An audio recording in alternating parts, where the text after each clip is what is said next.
Hi there, it's Margie Worrell here.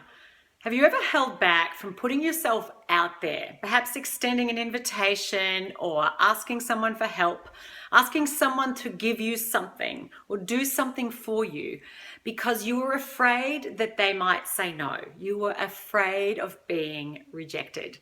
If so, then you're not alone. In fact, nearly everybody I know has held back from doing something at some point in their career, in their business, in their relationships, in their life, because they have been afraid of the rejection that may come. But here's the deal when it comes to rejection. It's actually not the rejection itself that we're afraid of. What we're afraid of is how we will feel because of the interpretation we put on it. The event itself, someone saying, no, I'm not willing to do that, or no, I'm not interested in going out for lunch with you, or no, I won't give you a pay rise, or no, I don't want you on my team, or whatever the case may be. That event itself isn't what we're afraid of. What we're afraid of is feeling rejected, of feeling like we aren't worthy or wanted in some way. But what if you took a different approach to rejection? What if actually you didn't make it and take it as a sign that you aren't worthy, that you're not good enough, that you don't have what it takes, that you're not wanted, and actually you saw it simply as a stepping stone to moving toward the things you most want in your life, as a necessary prerequisite to opening the doors and creating the opportunities you want most? So often people hold back and reject themselves before anyone else has a chance to reject them because they're afraid of that sting of rejection. In my article this month, I've written about the importance of risking rejection because I know from my own experience, particularly over the last 13, 14 years, as I've built a whole new career for myself, I've had to put myself out there and risk rejection so many times I have lost count. And believe me, it's not done without a fear or a nervousness in my belly or I hope they say yes. It's been done so many times with this deep sense of vulnerability of here we go again. What if they say no? What if they're not interested? What if they don't even reply to my email or return my call? I know when I wrote my very first book, Find Your Courage, I ended up self-publishing it because not even a book agent, a literary agent, was interested in representing me.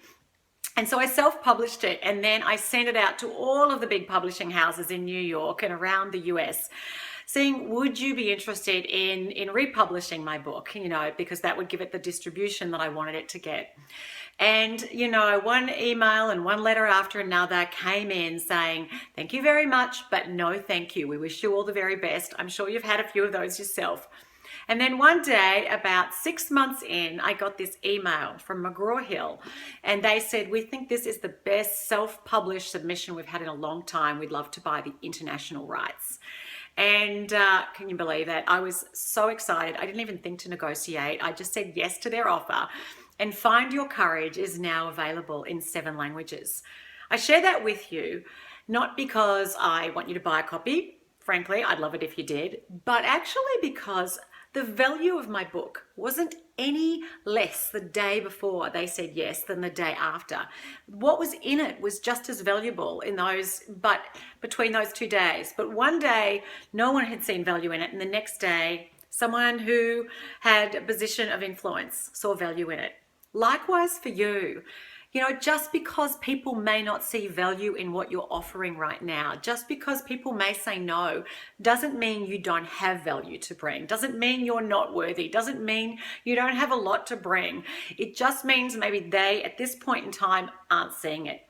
So don't take it personally, but do take feedback, and when you can, ask questions and say, hey, I'd really love to understand why you haven't taken on my service or my offering or given me the job or the promotion or accepted my proposal.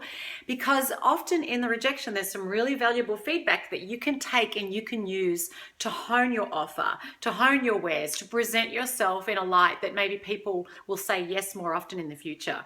So don't take rejection personally and don't let it go to waste, but do risk more of it, because in the end, it comes down to simple math. The more often you put yourself out there, the more often you lay your vulnerability on the line, the more often you risk the possibility of being rejected by somebody that may not even know who you are, the more likely you're going to open those doors of opportunity, that you're going to forge connections and build relationships and establish for others who you are so they know, hey, this is who this person is, this is what they want, this is what they'd love me to do.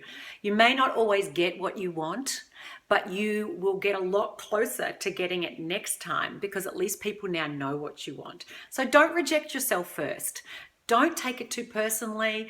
Don't close the door on creating opportunities that you really want because you're afraid of feeling that sting of rejection. I know I felt it numerous times and I've had to just say, you know what, I'm not letting this define me and I'm certainly not going to let this deter me from moving forward to what it is I want. And I really want the same for you. Be brave. Put yourself out there more often. Risk the possibility that people may not say yes to what you're asking or offering. And I know that over time, you will move yourself closer to what it is you want. You know, the fact is that the more often you're willing to risk it, the more quickly you'll move toward getting what you want. There's a very strong relationship, very strong correlation between having what you want and having the guts to ask for it. Go on, be brave, risk more rejections.